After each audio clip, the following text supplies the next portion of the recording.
Well, greetings and salutations, test takers. This is the Series 7 Guru coming to you from my studio from an undisclosed location with our always very special guest, Brian Lee, the test geek himself. Please tell us where you're joining us from, what exam you're taking. We'll get some housekeeping done. We'll get underway with content, fun, and fellowship. Some debrief, Brian. I had somebody was asked on their 66 exam, what is an investment policy statement, or what best describes an investment policy statement? An investment policy statement is a formal document that's drafted between a portfolio manager, financial advisor, and a client that is outlines the general rules for the manager. Now, under ERISA Rule 404C, it's not required, but the Department of Labor has said it demonstrates your faithfulness to the prudent man rule in terms of being a fiduciary. So would you add anything else to that, Brian? I think it was pretty straightforward, aim and shoot, point and click question. I think it should be. It's covered in all the textbooks. There's 2 or 3 variations of the question out there. Yeah. Again, it's typically the IA who creates it, who crafts it, and gives it to the employees in an employee pension plan, something. It's mainly about, when it shows up, it's mainly about ERISA. It's one of the 2 questions. I've seen some people think they get tested on that it's not required but suggested, which, that's right. That's one of them. That's one of the variations. Yeah. There you go. All right. Where you have over almost 5 million views, over 1 million hours of watch time. I am during the week, Wednesday nights, doing a sequence of courses available on the booking page. If you check, I've pinned to the comments at the top the link to join me for Equity Securities tomorrow night, 5:30 Pacific time, as well as the booking page itself. If you want to join us for the following Wednesday or join us for the live stream overtime sessions that we are doing tonight, we're doing Tuesday night. And we also, when you buy one of those sessions, the Wednesday sessions, it opens up or releases an office hour. And if you're the only one who shows, well, then that's a $225 value, because that's what I charge for tutoring. And Brian, I'm tutoring all day long. Mom and Chris are a little upset with me. They say, don't you have enough money? I go, I do. And they go, then why are you working so hard? I go, I don't know. It's an accident. It's an accident. Hey, where have you heard that before? Huh? If you're using the channel, the best free supplement to your paid study materials is the YouTube channel. And it's organized on series playlists. So you find your series, SIE, for example. First playlist is a podcast overview. I like that because it kind of shows you what it looks like start to finish. It's a way to put a dent in either reading the book or starting off with the videos. Playlist 2 is lectures. Playlist 3 is practice, test, and practice questions. And again, they're in suggested watch order if you want to binge the playlist and the videos. If you're looking for a particular topic, oh my God, there's over 1,000 videos, probably 1,500 hours in content. And that's like looking for a needle in a haystack. So use the search bar, put in tips, for example, or margin, for example, or accrued interest. And all the content, which is a lot, will come up. It'll show you 8, 9 different videos. If you're looking for a paid supplement, I think the best paid supplement is a Kaplan Q Bank. If you don't already have that, we have a 15% discount code at checkout, Guru15, in combination with Brian. Brian Test Geek's paid supplements are the best, I think, out there. Brian's kind enough to give our viewers a 20% discount on his content. That's Guru20. I have a guy in a panic in social media, Brian. We have our Reddit communities, and Reddit's, Series 6 is R66, R6. R Series 7, SIE 7, 66, 24, 66 is for 63, and 65 and 66. This guy's on Facebook. He just posted, Brian, and he said he's all worried because he just got a 74 on your practice test. And I told him, good news. That means you're going to pass. There's no need to panic. Brian's test scores, I think, have the strongest correlation to the actual exam. So basically, I told him, hey, don't worry. Doesn't mean stop working, but, you're in good shape. You're in good shape. There's those discount codes I talked about, 15, Guru 15 for Kaplan, Guru 20 for Test Geek. By the way, Brian does a very good job of making editorial choices on his content. So he doesn't talk about anything that isn't on the test. So mine, it can be difficult because there's too much. It's like, Brian, I had a brasserie and we had like 30 beers on tap. I think that's wonderful. But some people look at the 30 taps and they end up ordering like a Pabst Blue Ribbon can because they, can't deal with the choices. And if that's a problem for you, then Brian does a great job at distillation of just talking about what's on the test and a bridge from your paid study materials to the exam itself. So strongly consider if that you're overwhelmed by looking at all the free content on the channel. These are available as a live stream after we're done. And I think that takes care of housekeeping. So let's see what you got going, Brian, on comments going on. Let's do it. Well, let's get rid of that. Let's get rid of that banner there. And just one more thing. If you do have a question about an exam, it's helpful if you tell us what exam it is, because there's a lot of overlap and it just helps us be a little more informed on answering your question. It's not a big deal, but if you think about it. All right, time to get started here. 66-second exam on Thursday. You're Wisconsin. All right. Well, we'll be sending some good test vibes your way there in Wisconsin. We've talked about this before. Last week, as Brian and I were talking about, we had all kinds of 66 test takers. The live stream is for any Q&A about any FINRA or NASA exam. But I think, Brian, we had like 5 or 6 66s, lots of questions. Some weeks. So it's not. Don't get too much of your self-esteem wrapped up in your first miss. But make sure you do whatever you think is necessary.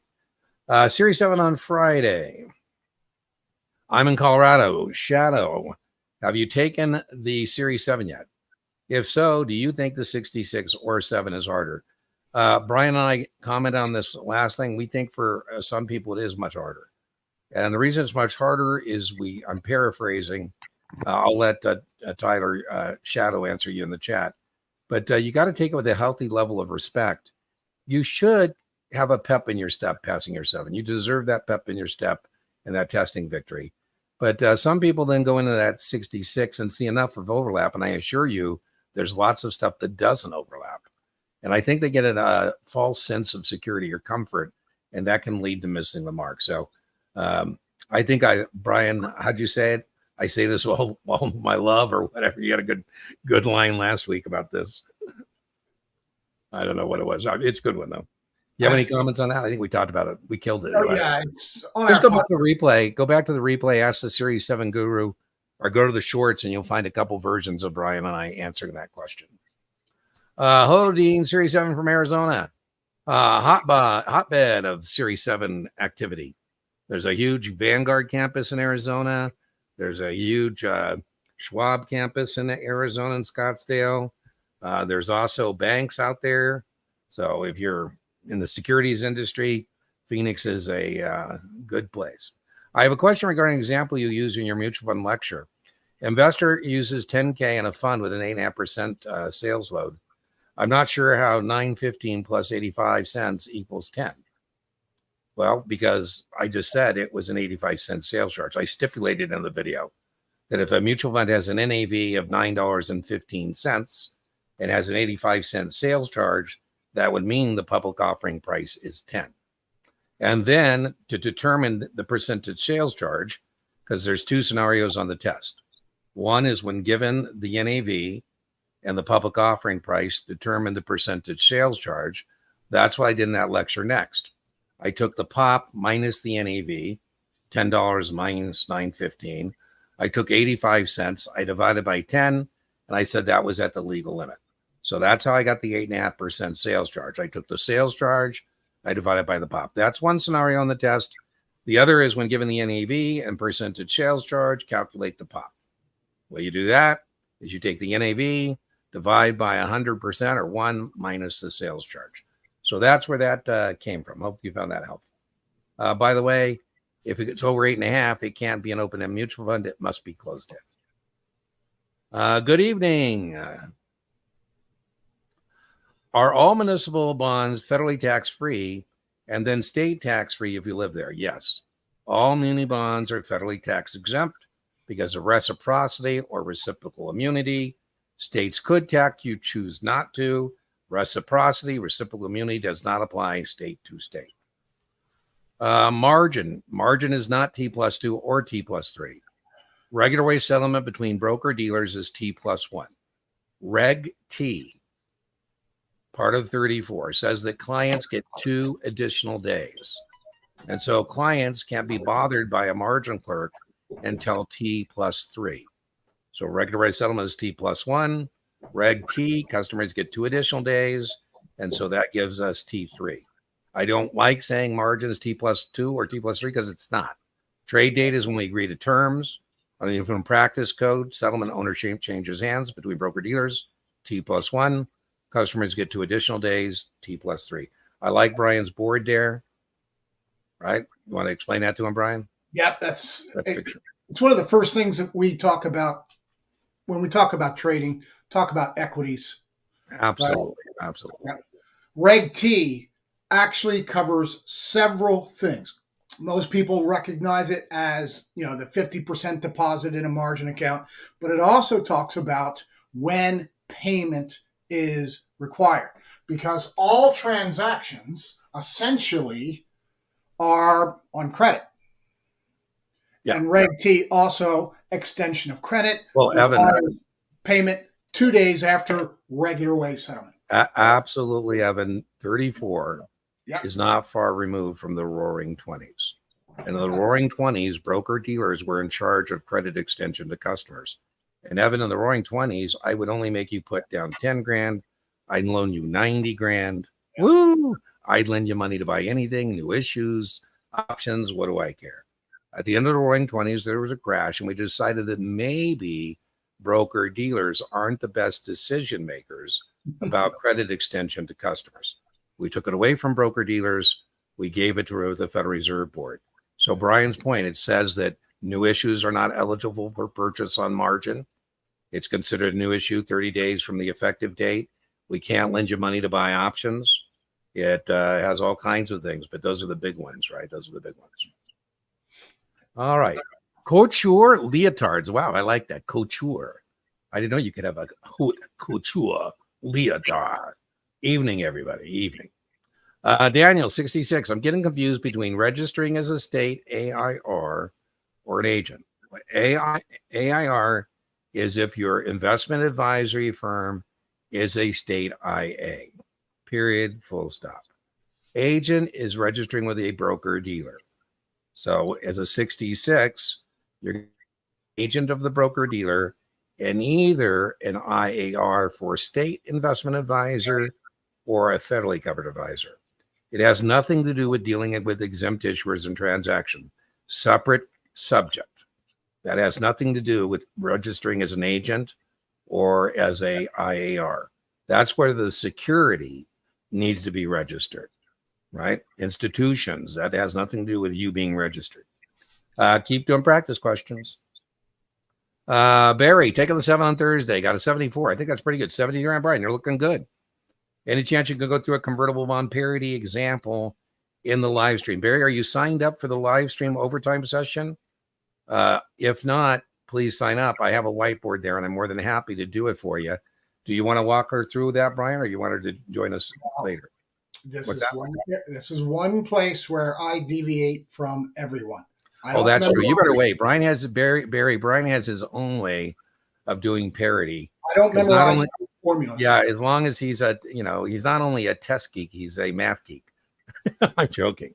But join me this evening, Barry, or join me for the office hour. I'd be more than happy to work through a parity calculation with you. In fact, I have a couple, Barry, I'll probably put up. I've got an explication request on a convertible that I'll probably put up this evening. Yeah. So, take a few days to reset, Lady Brill, but then back to it. This third attempt is serious because if you don't make it on the third attempt, you got a 6-month wait. We don't want that for sure. So take a break. While the hurt is fresh, I will link to my video. You failed. Is it over? Spoiler alert. It's not. And I have 5 recommendations about how to respond to that misfortune. So I'll link that in the video description. Check that out. I would like you as soon as possible to get the 65 test specification while the hurt is fresh and go through that and put plus, 0, minus as an intellectual inventory. Plus means you think you were prepared above par passing. Par means you think you knew it adequately. Counterintuitively, we're looking for a lot of minuses, things that we can make major improvements in. Do that while it's fresh. Put that aside and then come back to it. Good evening, gents. I passed the 63. Woo! Where is my bell? Ask not for whom the bell tolls. It tolls for Joe in honor of his testing victory. Onward to 65. I love it. I love it. You're in a good testing victory loop. Dean, I was watching a shared screen practice video a week ago and was getting so discouraged because 50 questions in, I had 50%. So I stopped. I just now realized I was watching a 66 test and not a 7. Well, Tyler, I've never heard you have, I'm going to ring the bell. That's a first. We haven't had that happen.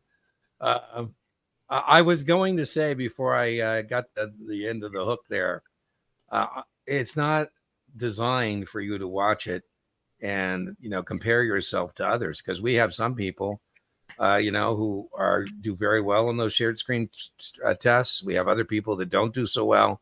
What you're trying to do is hit pause, come up with your answer, hit play, and see where your rationale fits in with whatever the student who's attempting the question has said, articulated, and then either my correction or my comments, or I call it my explication of those. I did a Series 7 Tyler shared screen final, and I think the guy's going to give me permission to share it. So I don't share without permission, and some people give me permission, some people don't. I'm pretty sure he will do. Now that one, Tyler, you might be, disappointed. He was pretty good. He got an 85, so he's in good shape. How was my steak? We missed it. No, I didn't. I'm the only one in Vegas last week. Marcel, me up. Brian and I was done Wednesday teaching, and Brian and I were going to do that Wednesday night. And I just said, I got to get to my off-grid location. I can't be waiting around. And so I literally called Brian. I said, I'm out. And as soon as that class was over, whoosh, off Mom and I came to our undisclosed location here. I talked to my casino host on Wednesday afternoon. He says, Brian, need anything to eat? I said, well, I was going to take you up on it tonight, but everybody left me. So not tonight, but I will at some point. Well, I told you, Brian, I'm spending more and more time on where I'm at now, the off-grid location. As you can see, I'll just give myself the full view here. It's coming together. I'm almost there. Not quite there, but almost. But as I told you, Brian, I still plan on coming to Las Vegas and playing with you and others. And I plan on making Rampart Casino my base, get myself a room, go to our classic Hawthorne or South Coast or do whatever. So it's funny, Mom is retired, as Marcel knows. Mom has met Mom. And so I was telling Mom this story. I said, okay, well, once we get off grid, Mom, I plan on, leaving you here if you're comfortable with Chris and Taisha. That's my brother and sister-in-law. And then I'll go to Vegas and, I can enjoy myself and do my things. I think she forgot that whole discussion, because then she was saying, oh, and I can visit my friends. And I didn't have the heart to say, well, no, I'm trying to park you so I can go out. Tickets at 66 is harder. Well, there you go. Yeah, there you go. Man, I'll tell you, I've had that happen before. Oh, no, whale. Oh, no, well. Hi, I take my 7 Friday. Kaplan refers to a lot of FINRA and rules by number and section. Past perfect does not. Do I need to memorize? Noel, the answer is no. In the actual test, they give you the context of the rule numbers with very limited exceptions. For example, under MSRB G20, the gift or gratuity, under Rule G37, so whether it's an MSRB rule or under FINRA Rule 2210, so the answer is no. I would not make, let's put it this way, I would not make a flashcard that on one side has a rule number and on the other the rule. No. I would know the context of that, the chalk lines. Brian, your comments on that? Absolutely. Who was it one time? They used to have a separate little notebook with all the rule numbers in it. Yeah. I can't remember what publisher did that, but yeah, I told people to throw it away. There you go. We're looking forward to Marcel. End of September. I know for sure I will be in Las Vegas September 29th through I think about the 5th. I will. Series 24. All right. General Securities Principal in the house, or would be General Securities Principal. babysitting sevens. I'm 10 ways away from my exam. 80s, 90s, fantastic. Wow. Rinse and repeat. I don't think what you're doing is working. So what should I spend my next 10 days on? Well, I would tell you, I'm a little worried that you might, this sounds weird, but you don't want to be so on top of it for the next 10 days. I mean, my God, I don't know how you could stay on top of a 24 for 10 days. So I would pace myself. Now, what does that mean? Maybe it's, I don't do a test, more than one test a day. Maybe I do a test every other day and supplement with reading and videos, things like that. Brian, your thought? I mean, Amanda, that's a great place to be, though, by the way. So I don't want to make this sound like it's a negative thing. That's a wonderful thing. Just make sure you pace yourself. And this would be the answer to anyone who has the exact same 80s and 90s. My goodness, that's almost unheard of to Dean and I. What I would do is I'd get the STC Q Bank and work on those questions for the next week or so. Get some fresh. And like blend some STC and Kaplan questions. That's what I like that. What you'd be looking for, Amanda, you're looking for confirmation. You will drop initially because of phraseology, the difference between the people who write the questions. But it's not time to be frugal. So Brian and I are under no, impression that, people are monogamous when it comes to their study materials and passing these exams. You want to lose all the resources you can. Now, Amanda, where I think you're probably blessed, and maybe you're not, but 24s usually do have more financial resources to buy a different Q bank or to supplement. Now, I get it. If you're a baby broker and you don't have any resources, maybe Dean's free resources become more vital. But if you can, it is a time to invest in yourself. So, you have a Kaplan Q bank, get an STC, get Kaplan. I'm a big believer in using multiple vendors. There you go. Love it.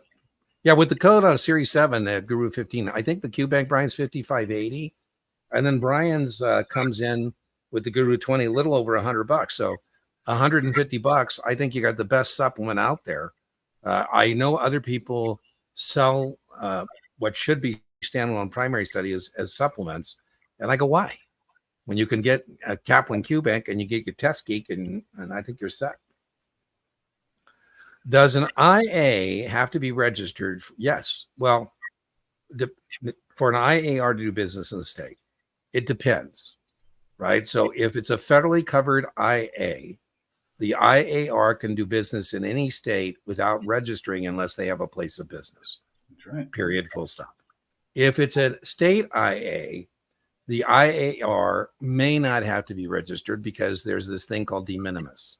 No office, less than 5 clients, you don't have to register, right? Is it 5 or less? I've been a long day, Brian. Yes, 5 and less, yeah. Definitely 5 or less.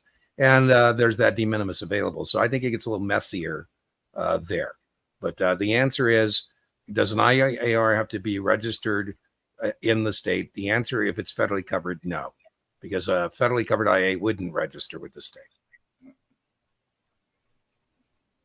Hi, Dean and Brian. Well, Noel, you look like, is it just me? I told you it's been a long-ass day. But you look like, oh, Noel. Is that the same? Oh, I get it. Oh, Noel. And now look at that. That is clever. Did you get it, Brian? You get the joke? Yes. Hi, Dean and Brian. Taking the 7 Friday. Using Past Perfect and Kaplan Q Bank. Beautiful. Yeah. Oh, we did that one already, did we not? I think we answered that. Melissa from Rancho Mirage, testing 66, 2 p.m. tomorrow. There you go. You got, alimony, Brian. You want to comment on that? It changed. Yes. So it is now taxable, right, Brian, to the spouse? Yeah. So, yeah. So there you go. By the way, if you're using Brian's stuff, I told Brian, I'm very aggressive now. I don't have the time or inclination to talk about Brian's content. I think it's wonderful. Everybody knows that. And so when people send me questions about Brian's content, I just go call Brian. Yeah. Brian's more than happy to talk to you about content questions as it relates to his exams. Yeah, Brian. Melissa, the new rule is in the addendum that is downloadable in Module 1. Yeah, please, Melissa, everybody. Now, this is not just Brian. I can't tell you how many test takers will call me, whether it's Brian or Kaplan or STC, and they don't go to the update section, the addendum, or the area where we tell you things have changed. Can you better explain? Well, I don't know, Evan, what you mean better explain. Did we not do a good job one time in the past? I don't know that. We have a mnemonic, a memory aid device. Memory aids are more helpful if you actually know the context. And slobs over bliss is a memory aid about where we place orders in relationship to the current market price. Slobs over bliss. And what SLOB stands for is sell limits go above the current market price, and buy stops and buy stop limits go above the current market price. Bliss, buy limits and sell stops, whether it's a sell stop that turns into a market order if triggered, or a sell stop turns into a limit order, is below. I'm kind of lazy, Evan, so I just know bliss. I just know bliss, and everything else is slobs. Now, the reason that's testable, and it is, every time I think you can't get another question right with that memory aid device, somebody says, Dean, can I use slobbed over bliss for this? The answer is yes. And Evan, it's very testimonial that orders below the market will be adjusted for cash dividends, because you wouldn't want your buy limit or sell stop triggered as a result of the X date. If you don't want me to do that, you would say do not reduce. So each letter, the S is for sell, the L is for limits, the B is for buy, the S is for stops. The O is just to make it a memory aid device. The B is for buy, the L is for limits. The I usually use the I in limit as part of the bliss, but whatever. And then the S is sell, and the other S is stops. Hope you found that helpful. I will link, Evan, in the video description to an entire lecture and class replay. P.S. I did link in the top of the comments on, if you're joining us from YouTube, to my Wednesday night class on equity securities. I'm doing the following Wednesday, debt securities, Evan. I'm going to be rolling out every Wednesday night. I will be doing an evening class. I'm more than happy to add the third week out if you want. I'll put types of orders there. We can go through that. Because you don't teach enough, right? So you have to teach on Wednesday nights now as well? Well, what I'm doing, Brian, is I'll tell you the plan. So you guys can help me in chat. You can be my beta. Oh, sorry. Back screen, please. Sorry. There you go. Evan, what I'm trying to do is I'm doing another playlist, yet one more. This will be my 8th playlist, Brian. And what I'm going to do is have a Series 7 Cram course playlist. And each evening, I'm going to teach a part of my 4-day class. And then I'm going to string it together. And it's going to be another playlist that says Series 7 4-day Cram course. And if you go through all those videos, you would have attended the equivalent of my 4-day course. And then, Brian, big thought. I might put it behind a paywall. I might have channel memberships where there are videos that are not available for everybody. But right now, everything's free, so enjoy it while it lasts. Should I review in the morning? Yeah, keep your rhythm, Melissa. I do believe in doing something to keep your rhythm. So I wouldn't want you going down there cold. I recommend 2 things to keep your rhythm. I have a video called Series 66 in 60 Minutes. I have it for every series, and I always recommend people watch it the night before and or the morning just to get their flow going. Melissa, worked with somebody, and the other thing I like to do, and he had Brian's Test Geek practice test. And the other thing I like to do the morning or night of and morning of is I tell him just to read Brian's practice test questions and the right answers. I call that kind of like a poor man's flashcard. I tell him to print his PDF, take their Marco, get rid of his wrong answers, because Brian's really good at coming up with wrong answers that sound good. You don't be looking at those. I'll marco those out and then read those questions, right answer. I think it gives a good flow to you. So the morning of your exam, tomorrow morning, if that's the morning of your exam, just enough to keep flow. Don't go any rabbit holes. Don't try and learn anything new. Just kind of get your brain in the right place. That's a good morning review. Yeah, I think so. Pass the Series 7 on Friday. Woohoo! But struggling with 63, take it next week. Do you have any quick study tips? The challenge on the 63 is that there's not a lot of performance opportunities. So it's not as forgiving if you miss things. I would stay focused on unethical business practices. Selling dividends, breakpoint sales. Again, it's about registration, the Uniform Securities Act. This is one where, I really think you need to practice, drill and rehearse practice questions. So whoever your vendor is, just go through those. I know you are probably tired of hearing this, but Brian, if you can, do you charge less for your 63 supplement, Brian, or is that $100 too? No, it's less. Yeah. So, It's less. consider going to Brian's Teachable thing and check out his 63. If for no other reason, you can also buy his practice exam as a standalone, and maybe buy his practice exam and save that for maybe a day out. I'm just putting that up. Test Geek Exam Prep Teachable.com. Yeah. Check out his 63. I would recommend that if you have the resources. Sure. Let's see, where are we at? Pass this on. I'm not sure what you mean, Evan, about SIPC coverage. It's very testable. SIPC covers you in the advent of the failure of your broker-dealer. Broker-dealers are required to have certain levels of net capital based on the type of business they're conducting. If they don't have... I'm sorry. Do we know what test Evan's taken? I don't know. He's got a lot of questions, though. I would imagine it's 7. If it's not 7, I'd be worried. But, SIPC's pretty much on all the FINRA exams. And it covers you for $500,000, of which no more than $250,000 can be cash. It's per separate customer. And, they ask you about separate customers. It's a net equity claim only. So if you have a margin account, it's net equity. How do you book a session with Brian? Well, he's pretty picky about who he accepts as customers, but you can reach out with him.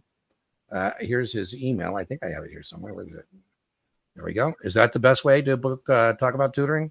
You got it. I would tell you, in the beauty contest, Brian is not the contestant. He is the judge. And so he doesn't accept just anybody. So I'm sure he does his process is a little different. Me, I'm not so picky. In the beauty contest, you're the judge. I'm the contestant. You pay me my $225 and I'll tutor anybody. I'm joking, but not really. All right, let's see. Where are we at here? All right. Ooh, it looks like we got that. No, you can join me tomorrow. It's not fully booked. Yeah. Tomorrow's class is fully booked. It is not. Glenn, you can book that right as we speak. I am pretty cheap on those. It's $35 because I'm using it for content. As I mentioned, for me, it's about the video that I get from doing it and then posting it on the channel. So that's why it's so cheap. So $225 an hour for tutoring, $35 for equity securities. I usually stick around after to answer any questions you have about anything. SIPC coverage.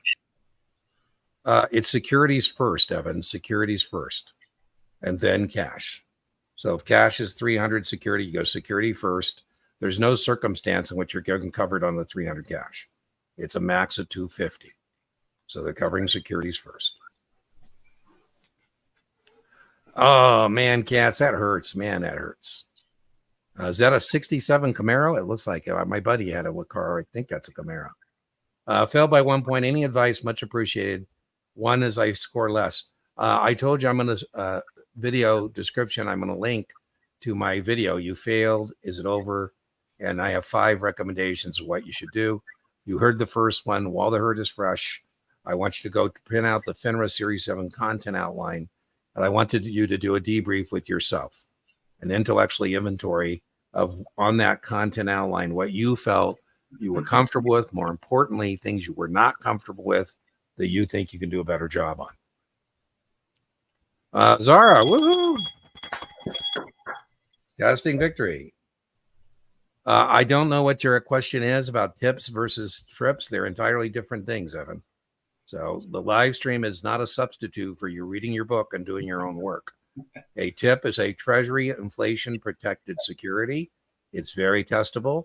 The U.S. Treasury agrees to adjust the principal they owe you semi-annually for the CPI rate. Brian brought this up in a previous live stream, Brian, and just confirmed every time I talk to people about this as a test issue, the coupon does not change. I had a test taker just a day ago, Brian, and they were messing with the coupon. I said, don't mess with the coupon. The coupon doesn't change. So if Evan CPI is 9%, I do Evan dead reckoning. By the way, if you put tips into the channel search bar, there'll be 9 or 10 examples of me helping people with tips. So I'm going to give you a brief overview, put that in the channel search bar. You can watch me do this a half a dozen times at least. But if it's 9%, I do dead reckoning. I don't actually do the math. I say, okay, if it wasn't compounding, the adjustment at the end of 1 year would be 1,090. And so then I just look for something that's a little over 1,090, 1,092. If you want to do the math, you would take 1,000 times half of 9, right? Because bonds pay semi-annually, adjustments semi-annually, just like a 6% bond pays you 60 annually, but 3% or 30 semi-annually. And you could take 1,000 times 104.5%, and then do it again, and that would give you the adjustment. Your thoughts, Brian? You're just shaking your head. You don't think it's going to be on the test? The compounding stuff that's in the textbook is just way too. Okay. Usually when Brian gives me that look with that head nod, I kind of think, okay. I'm sorry. I can't hide it. I'm sorry. Okay, so that's all right. And then having treasury strips are zero coupon bonds that come from the treasury. And in a zero coupon bond of any type, very testable to know, you have to do straight line amortization upward called accretion. The imputed interest you're receiving is taxable. And it's a treasury security, so it's going to be taxed federally, but not state and local. And all zeros trade flat, no calculation of accrued interest. All zeros are good for somebody who wants to lock in a rate of return, reduce reinvestment risk, need a set sum of money at some future day. You just named about 8 questions. But they're all there. That's what I mean. That have come up on the Series 7 about strips at one time or another. That's why they come with us, Brian. We're the OGs. I always crack up when I hear people say, well, my tutor or instructor told me they don't know what's on the test. I go, well, then why are you paying them? And hey, Evan, Brian is more disciplined than me, so he didn't shut me down on any of those. You would have had that look if I started going a little off the board here. You would have been. That's right. Again, they're all testable points. Yeah. You're not going to get all of them, but any 2 or 3 of those you can get. So 66 campaign contributions. So I get people sometimes, Brian, who don't understand there is a difference between the underwriting rule of the MSRB, the campaign contribution on the underwriting side being 250. And on the investment advisory side, the answer is 350. So that is simply a aim and shoot, point and click question. Right. It's 350. There are other rules about trying to win the public pension plans business. I try and get clever. Like I hire the guy who used to work there, thinking his buddies will give him $100 million for us to invest, and he's not allowed to interact with those for 6 months. It's 12 months or longer, depending on the scenarios. I don't think they'll get into that. What do you think, Brian? 350? Yeah. If that, I'm not very familiar with that question on the 66. Yeah, every once in a while, it's a rare question, but it's exactly. The investment advisory is 350, and it comes up because people go, it's 250. I go, no, those are different rules. They're different. Right. The MSRB is, I watched all your 60 minutes. I have them for every series. All right, I love it. I have your series, SIE, Series 6, 7, and 60 minutes. Very popular. Listen, you're not going to learn the stuff in 60 minutes. So let's be clear. Those are just to get you in the flow. 50 hours. Well, there you go. You only have another 1,000 hours to go. Thank you, Robert. I had somebody today, Brian. This happens. I believe you could do this. It's not recommended. Brian and I never recommend our supplements as a substitute for your paid materials. But that being said, I have every 2-3 people a month who tell me that all they've used is my SIE playlist to pass the SIE. It's possible because there's enough content there. Hello to both. Isaac, how you doing? Well, I'm sorry about Friday. Hope we can find another time soon. Yes, we will find it. We'll make it happen. Studying Series 10. Does a registered rep hired by BD in a bank setting has to be hired by the bank also? No. Some banks farm that out to independent third-party broker dealers and associated person. Is it mandatory? I just answered the question. It is not. How can I sign up for the After Live? Barry, I think it should let you. I cap it at 15. God knows. I hope there's not 15 people there in that thing. I'll tell you what, Barry, I'll try and remember to send you the link after we're done here. All right. Rachel. Thank you for joining us from Facebook. We are broadcasting to LinkedIn, Facebook, and YouTube. YouTube is our preferred platform, But I always I'm glad to see any of our Facebook friends joining us from Facebook. We have a Facebook group. It's called Baby Brokers Doing Hat Tricks. That's Baby Brokers is a term of endearment. It's somebody who's a rookie in the securities industry. A hat trick is 3 successes in a limited time frame. We're thinking here SIE 766 or SIE 663 or whatever the case may be. Hi, Dean Brian. Thank you for everything. Series 7 question. I have my 3rd attempt in just as many months scheduled for 9th turn. I was thinking of using the practice test from Test Geek 2 Wednesdays before. I'm going to say no, because I want that to be your last intellectual inventory. So I suggest Brian, if you're using Brian as the final mark, and I do that a lot, I recommend somebody use Brian's practice test as their final mark a day before the day before. So if you're testing Friday, you do Brian's Wednesday. That's my recommendation. And rescheduling, I'm not a big fan of, but you can rely on that score. So I think 70s, I don't like seeing below 70s. Don't like that. But on a real exam, that means you're close. Brian, your thoughts on using your practice test 2 weeks out? I get what she's saying, because if you reschedule 2 weeks out, you don't have to repay the fee. Yeah. Right? Now, the one thing that stands out to me, seeing a 69 and a 70 on both those attempts, you and I talk about this all the time, Dean. That often isn't a big content issue. It's more of a test-taking issue. Yeah. Anxiety, overthinking, overanalyzing, changing answers. That's what often those 2 scores mean to me. Yeah, I'm with you. So my recommendation is stay the course, keep grinding. And I would say use Brian's. I told the guy who's freaked out today, Reggie, he got a 74 and he's testing tomorrow, but he's okay. That's a passing score. So if he misses, I'm with Brian. It won't be because he doesn't know the information. Brian originally came up with his diagnostic exams so he could tell his boss whether people were going to pass. So, he's not trying to make you feel good because you can go down there. So I use that as when I'm tutoring and somebody has Brian's content, I use it as the final mark. The final countdown. Tampa Tart 81. Okay. Can I explain the gap in? Well, I have the ability to do so, but not the willingness.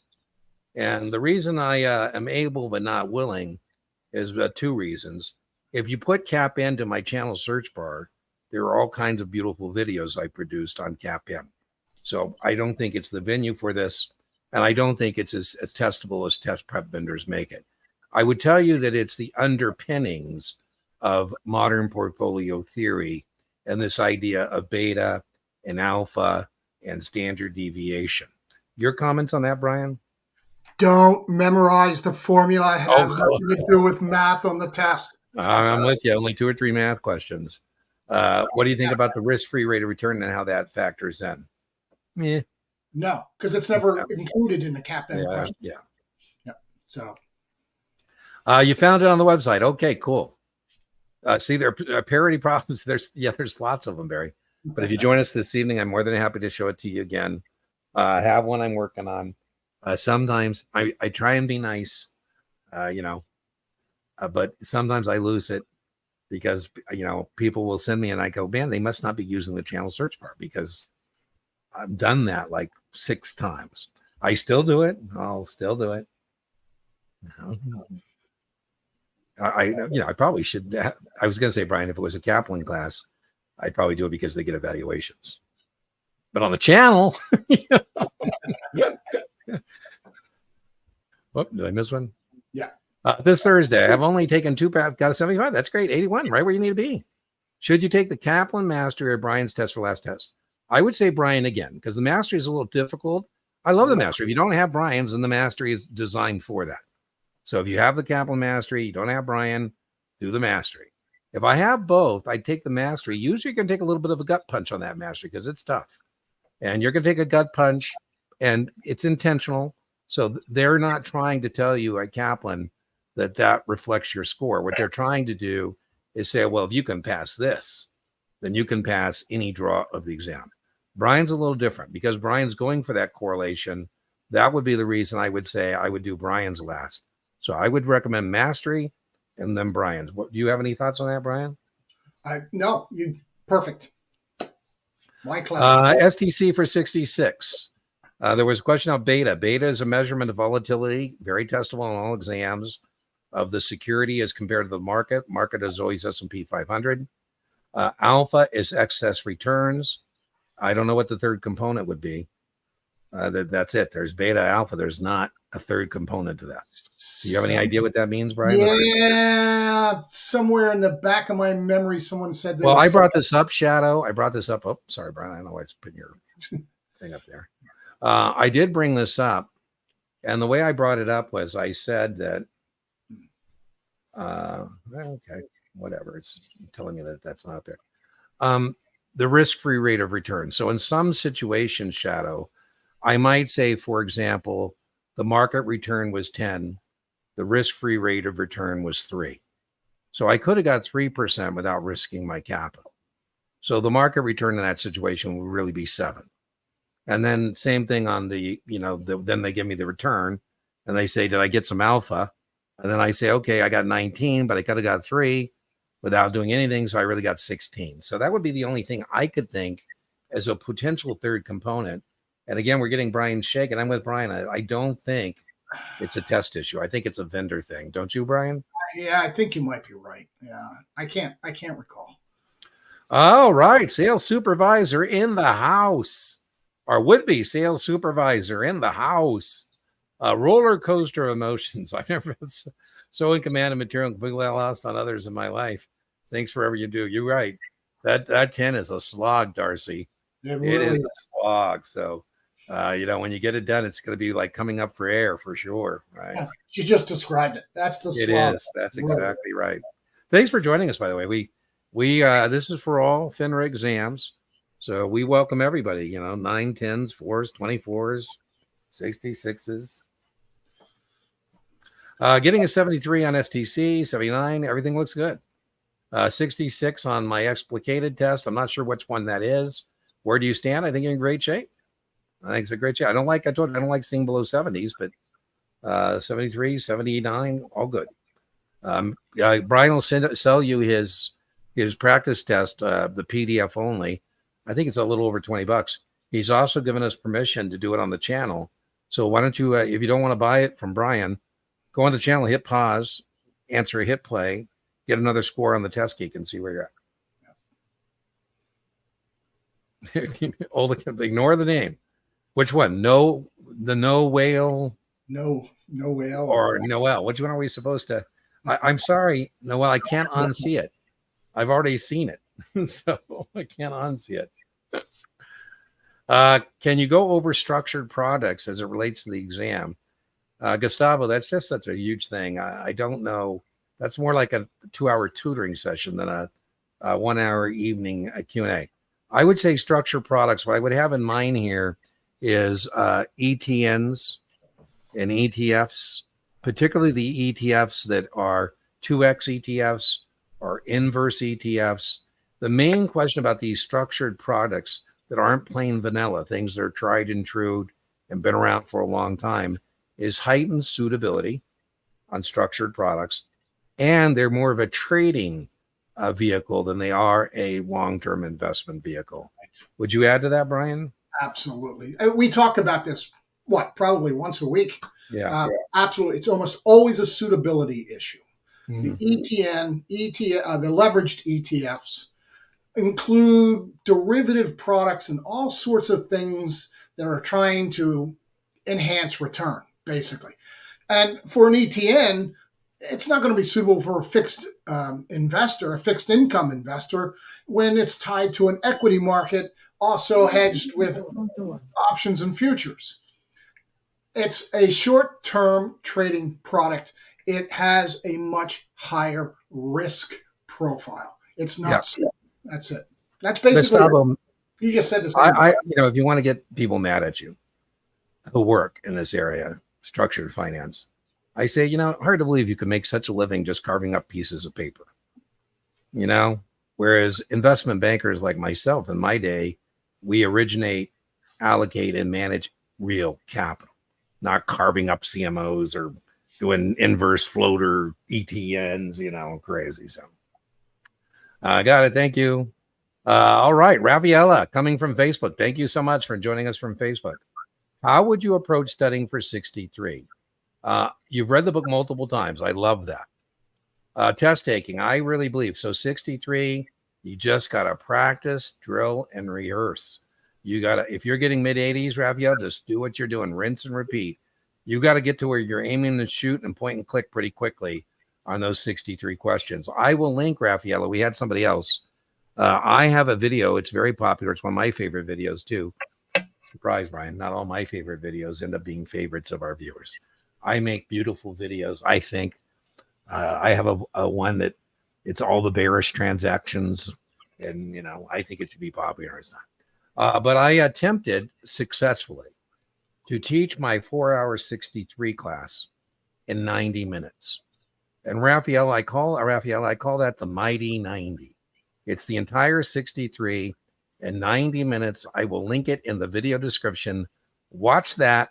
Make sure you're doing questions. Other thing I'll link to, Brian did a collaboration class for us. He did an evening class called Definition and Registrations of Person.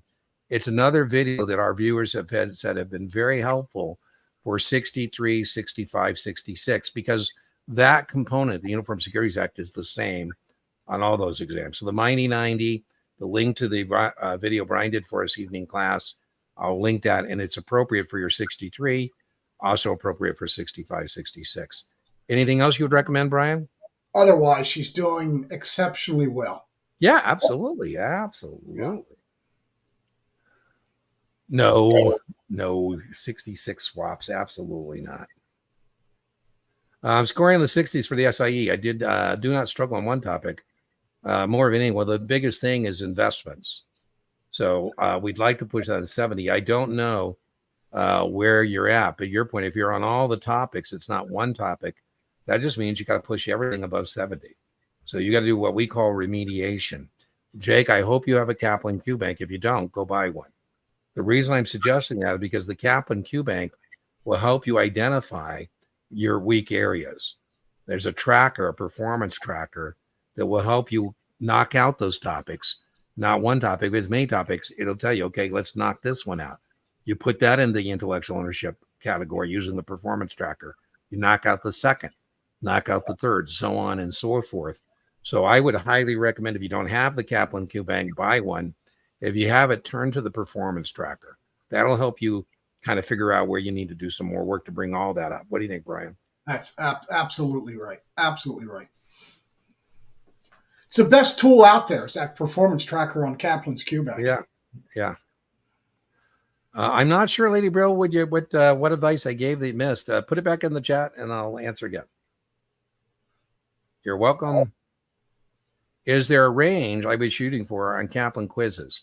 Well, I think the big trophy, people get hung up on the quizzes. And the answer is only to move on to the next topic. So you're in Unit 1, you read it, you do your quizzes, a custom quiz on Unit 1, you get a 75, you move on to Unit 2. That's the only use of a quiz. Section 2, Unit 2. Same thing, you read it, you do your practice quiz, you get a 75, you do not move on. No. Custom quiz, Unit 1, Unit 2. Then you do Unit 3. Now, where people get stuck is you've got to do a practice test. You've got to do an entire intellectual inventory. So I'm not concerned about percentages on quizzes other than, are you prepared to move on to the next unit? Where you, about 7-10 days out, no more custom quizzes. You're going to start doing a complete practice test. That's where the range becomes important. So ranges on quizzes are just about, are you ready to move on to the next unit? So I wouldn't put too much weight in a quiz other than that. Brian, your thought? That's exactly right. Also, one additional thing I would add to that, when you're doing custom unit quizzes, please don't do 75 questions from Unit 1 or Unit 8.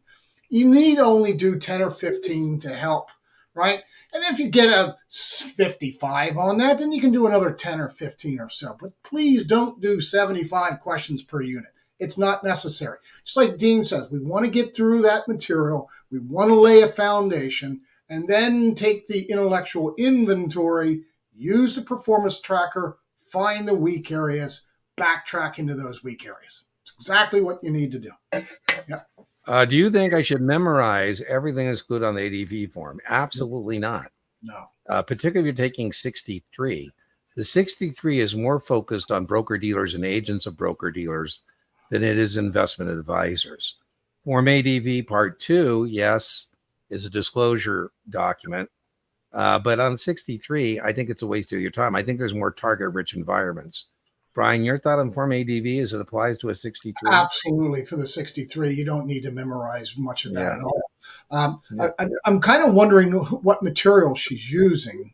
Yeah, I think I got it right. Some of these roads. I think you said 63, I believe. So yeah, but what textbook? I'm with you, Brian, because what Brian I think is hinting at, and I'll defer to Brian if I'm wrong, but sometimes I call it the chunk theory, Raphael. I hate this, that some test vendors like to just cut and paste their content for every exam, even though the exams are different. Right. And so they have a discussion on Form ADV. It's the only chunk they have, and they, put it in there. So some test guilty of that than others. Brian, is that what you meant about who's your vendor? Are they doing? Yeah, that's exactly right. If it's going a little bit down the rabbit hole area, 60s. I would like to push those in the 70s. Oh, we did that one all right. Yeah. Okay. When can I contact Brian before my test tomorrow? That's complete up to Brian. You want me to give her your email now or not, Brian? Yeah, please. Absolutely. Okay. 7 a.m. I'm nervous talking to people the night before because the first thing is the Hippocratic Oath, and first we do no harm. So I get a little nervous talking to people night before their exam. There you go, Melissa. Brian at Test Geek Exam. 7 a.m. I'm ready to go. Okay. There you go. That's mostly in deference to our East Coast customers. Yeah, there you go. Boom, boom, boom. Where's that? There she is. Alimony is taxable, and to who? Well, the person receiving the money. You didn't see the addendum in the video. I think it's in the PDF, Brian. Is it the addendum? It's a downloadable PDF. Yeah, it's a downloadable PDF. I like the 4-day cram course. There you go. I'm working on it. 7 next Tuesday, 8 points. Been using Kaplan 80 plus. Love it. I have 2 videos, Derek, I'd recommend for you. Tips, tricks, and memory aids for Series 7. I'll put it in the video description for you. And my other one is my Series 7 in 60 minutes. So those are 2 videos. One is completely tips, tricks, and memory aids. I used to do Derek Merrill Lynch classes, and they always would the night before want to talk about last minute things. So that's the origin of that video, tips, tricks, and memory aids. And then the 7 was 60 minutes. So I'll link to both of those. Check those out. Hello, Ivy. Ivy in the house. Incentive stock options. I think we answered this, Michelene, last time, did we not? About incentive stock options. Non-qualified means it's part of your compensation. Incentive stocks options and how they're taxed. It's a question. AMT, you need to know that industrial development revenue bonds are private activity bonds, and they would be unsuitable as a recommendation to someone subject to the AMT. You also need to know about the AMT. The same thing for public purpose non-essential. Stadium bonds would be an inappropriate recommendation because we were subject to the AMT. They are taxable. Any last minute tips? Watch 66 in 60 minutes. That's my video that you can watch, and it's full of tips, tricks, and memory aids. I will link to it. Evan's taking the SIE. Boy, Evan, on all exams, it is very testable to be able to distinguish between closed end and open end. The biggest difference is open end funds are continually offering new shares to the public. Closed end funds trade supply and demand. I have a slide that is very target rich. Again, Evan, you're not making maximum use of my channel. Put that in the channel search bar. There's entire videos and slides that nail this. They tell you every difference and how it's tested. So please check that out. The biggest difference is how they trade. Your point, Brian? We found out what testo Evan's taken. We are, and I'm worried because do you think he's in a little weeds on the SIE? I think he is.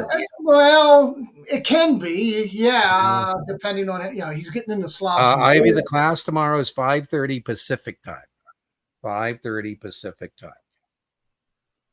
Brian made it easy. I like that. He does. I do. He does. He does make it More than easy. welcome. Yeah. 66 twice. You're very frustrated. Yeah. Yeah. Is there any advice? Yeah. I'm going to link to You Failed. Is it over? My little video with my 5 recommendations. Maybe you'll find something there that will be helpful in reigniting your motivation to get this done. So you got to stay the course. You're so close, right? I'm assuming this is the last leg of your testing journey. It's the last thing you need to get into the business and start enjoying the fruits of your hard labor. So stick with it. I'm not a coach. I'm a tutor, but stick with it. You got any advice, Brian? Yeah, we'll hear it shortly. Okay. We'll hear it after the contest. Okay. I also would ask you to stay plugged in. Join us every Tuesday. Join us for the live stream overtime. Stay involved with a group of people who are in the same boat as you are in that similar situation. That can be motivating. If you need an uplift, maybe you come on here on a Tuesday, or you join me in an office hour, and you hook up with somebody who lifts your spirits.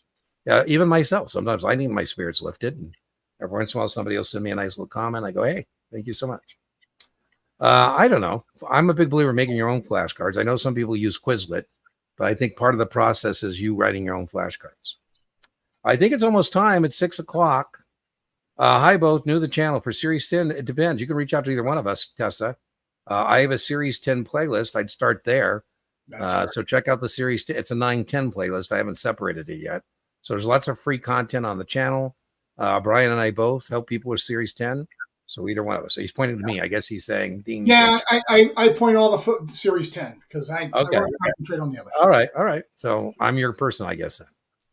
Static content doesn't change. Can you briefly touch on that? I cannot, because we're on our way to the live stream overtime. We answer this every week on Efficient Market. Please go to the channel search bar, put in Efficient Market, and you can watch us discuss that 5, 6, 7 times.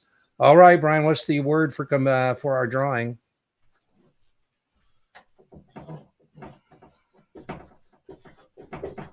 Summer end.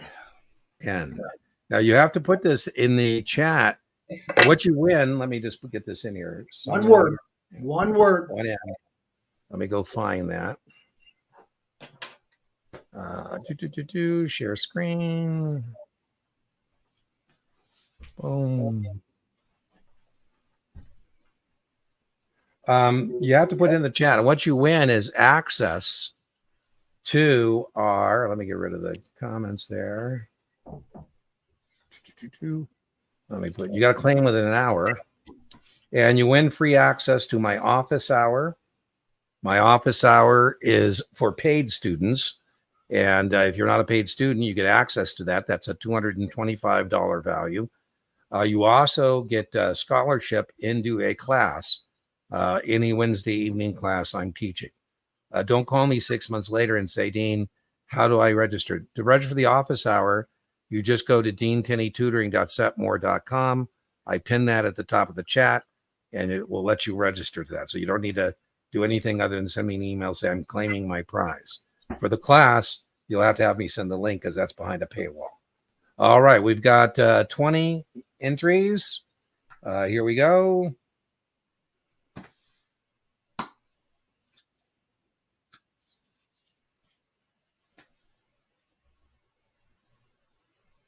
All right, Christian. So send me an email and join me for the next office hour. I just finished an office hour yesterday. So when I finish one, I put up a new one. The new one will be coming, come open probably tomorrow morning at some point. So check it. You'll see there's an office hour. But remember, if you do join me for the Wednesday nights classes, I stay on the line after the class. We kill the recording and I stick around and answer any questions you have about any exam, FINRA or NASA. All right, let me get back to Brian and I. Boom. So remember, inch by inch, your exam is a cinch. Yard by yard, your exam is hard. And Brian, you say? I say this all the time to everyone, but especially those of you who are missing this test by a point or two. You must keep it simple. Stay with what you know. You take the test. Don't let the test take you. That is such great advice. All right, everybody. We'll see you next Tuesday. Same bat time, same bat channel. Bye-bye.